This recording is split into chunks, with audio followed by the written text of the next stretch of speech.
코로나 때문에 사람 간의 거리는 앞으로도 좁혀지기 힘들 것 같습니다. 마스크 없는 세상은 꿈꿀 수 없고요. 식당에서 저녁 약속을 잡기도 어려워질 것 같습니다. 그런데 코로나로 불러일으킨 재앙은 이뿐만이 아닙니다. 바로 쓰레기 문제인데요. You know what? 지금 꼭 필요한 상식. 오늘은 쓰레기 대란에 관련된 이야기입니다.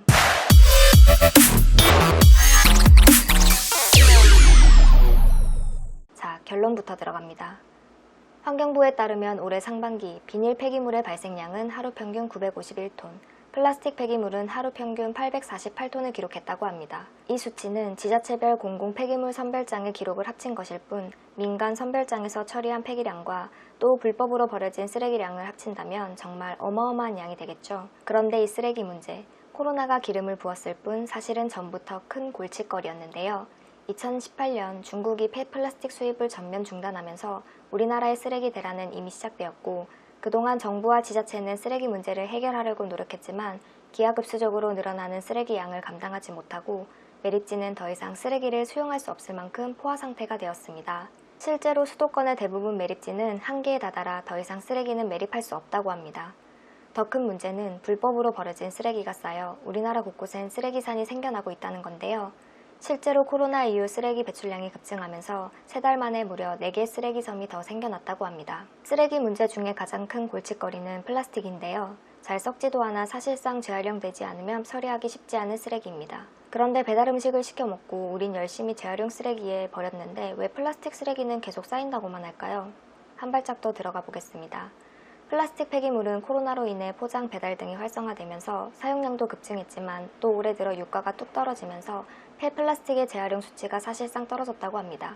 쓰레기를 얘기하다가 왜 갑자기 기름값 얘기를 하냐고요? 사실 플라스틱은 그 원재료가 석유인데요. 그동안 폐플라스틱이 재활용됐던 건 새로 플라스틱을 만드는 것보다 재활용하여 사용하는 게 더 저렴했기 때문입니다. 그런데 원재료 자체가 가격이 떨어지니 굳이 비슷한 가격이라면 폐플라스틱을 사용하는 것보단 새로 플라스틱을 만들어 쓴다는 겁니다. 잘 썩지 않는 플라스틱이 사라지지 않고 계속 쌓여만 가다 보면 결국 그 플라스틱은 어딘가 쌓일 수밖에 없는 거죠.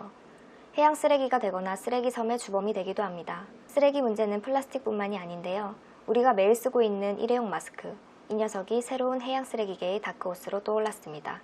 영국 일간 가디언의 보도에 따르면 프랑스 남부 해저에서 일회용 마스크와 라텍스 장갑 쓰레기를 발견했다고 보도했는데요.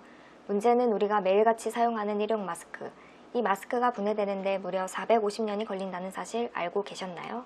보통 50개짜리 묶음으로 몇 박스를 두고 사용했는데 그동안 사용한 마스크들이 다 분해되려면 제가 몇 번을 환생해도 모자를 판이겠네요. 이렇게 바다에 떠도는 해양 쓰레기들은 거대한 쓰레기섬을 만들기도 합니다. 대표적인 게 하와이와 북태평양 사이에 있는 태평양대 쓰레기장 GPGP입니다. 이 쓰레기섬은 대략 우리나라 면적의 약 16배 정도에 달한다고 합니다. 자, 정리하겠습니다. 쓰레기산, 쓰레기섬, 방관만 하다간 조만간 쓰레기 지구에서 살게 될지도 모른다. 오늘은 여기까지입니다.